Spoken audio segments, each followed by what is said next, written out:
ومن لم يحكم بما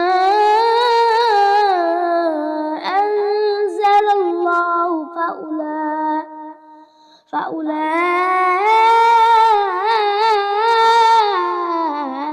هم الفاسقون। যারা আল্লাহ নাযিল করা আইনের ভিত্তিতে বিচার করে না তারাই হচ্ছে ফাসিক।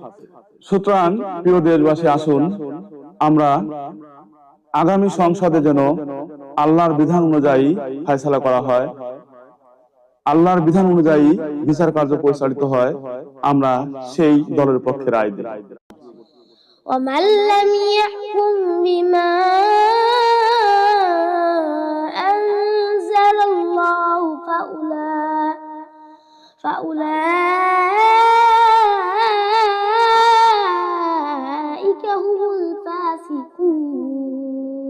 যারা আল্লাহ নাযিল করা আইনের ভিত্তিতে বিচার করে না তারাই হচ্ছে ফাসিক। সুতরাং প্রিয় দেশবাসী, আসুন আমরা আগামী সংসদে যেন আল্লাহর বিধান অনুযায়ী ফয়সালা করা হয়, আল্লাহর বিধান অনুযায়ী বিচার কার্য পরিচালিত হয়, আমরা সেই দলের পক্ষে রায় দিই।